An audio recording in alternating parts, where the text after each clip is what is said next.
The 48 Laws of Power by Robert Greene, published around 1998, has a chapter called Cults and How to Form Them. Many readers will find the moral stance of this book disconcerting. This book feels a bit like a playbook for an aspiring politician or con artist. Here's the author's approach to forming a cult. People have a powerful need to believe in something. Give them a cause or a new faith to believe in. The desperate need to believe in something combines with our discomfort with long periods of doubt and emptiness of having nothing to believe in, which makes us gullible. You can entice people with a health elixir, a get-rich-quick scheme, or some technological or art movement. If you look back in history at past cult movements, they might seem foolish, but in the moment they are intoxicating.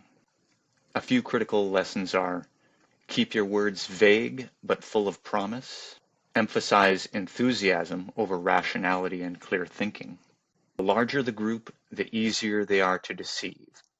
In a group setting, there is a special kind of communal mood or emotion. People are easier to trick in a crowd than they would be one-on-one. In the emotional charge of a group, it's harder to be skeptical. Enthusiasm is contagious, and people who voice their doubts risk the violence of the crowd. Your followers will worship you and defend you from your enemies, and they will also work to get others to join the cult. You will become adored and can do no wrong.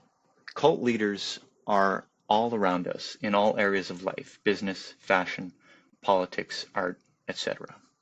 The author gives 5 steps to forming a cult.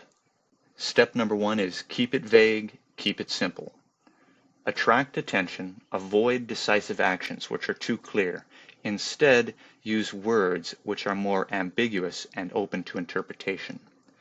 Promise something great and transformative, but be sure to keep it vague. Listeners will use their imagination to see and hear what they want in order to create a meaning that they like. Use strong words that can be interpreted however the listener would prefer. Mix enthusiasm, passion, and vague but positive promises.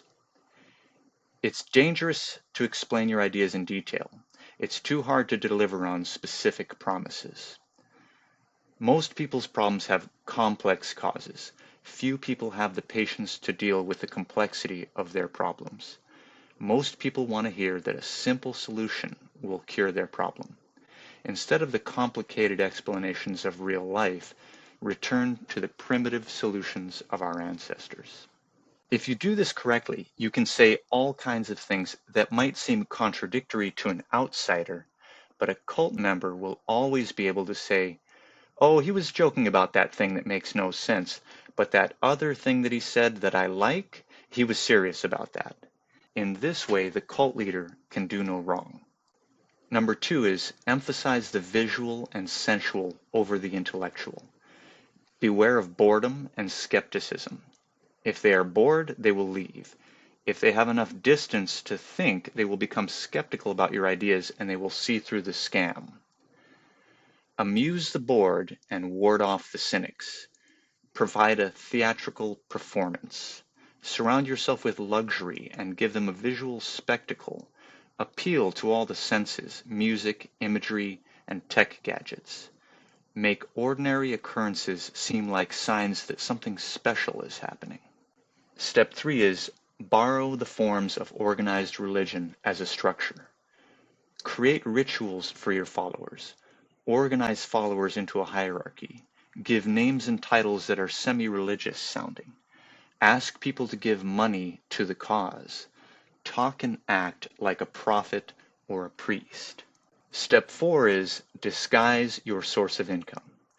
You will get your money from your followers, but be sure to avoid seeming hungry for money and power. Followers need to believe that if they follow you, lots of good things will come their way. Surround yourself with luxury, and you bolster their belief in this idea. Never reveal that your wealth comes from your followers. Make it seem that your money comes as a result of the truth of your methods. Your followers will blindly imitate you and expect to get the same results. Step 5 is set up an us versus them dynamic. You can't let your followers get bored. Make the followers feel that they're part of an exclusive club. Create a belief in a sinister enemy who wants to ruin everything. The non-believers who want to stop you. Any outsider who tries to expose you as a con artist is clearly one of the enemy non-believers. If you don't have any enemies yet, invent an enemy. It's easier to get people to agree on what they hate than on what they want. Cult leaders and con artists know how to flatter us. Most of us want to take credit for the good things in our lives, but blame someone or something else for the things in our lives that are not going well. To be honest with ourselves, we would have to admit that maybe we played a role in creating some of the problems in our lives. Admitting that we share some of the blame hurts our self-esteem, so it's something we'd like to avoid. Rather than accepting valid self-criticism and reforming our habits, it's more satisfying to think that we're good right now just the way we are, and that our problems are really caused by someone or something else.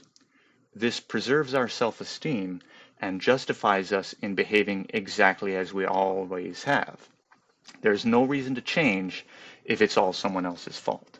I, the cult leader, will take care of those things. They're the fault of someone or something else, and I have a bold and simple plan that will fix those problems. An important lesson we usually learn when we're young is, if someone promises you something for nothing, a free lunch, that should be a red flag. Yet as old as this trick is, we're all capable of falling for it. If someone tells us that we just won the lottery, isn't it tempting to believe that maybe we're just lucky and we deserve to get something for nothing? An important lesson in the book is, con artists know it's hard to con someone unless you can tempt them into believing that they are about to get something of value for nothing.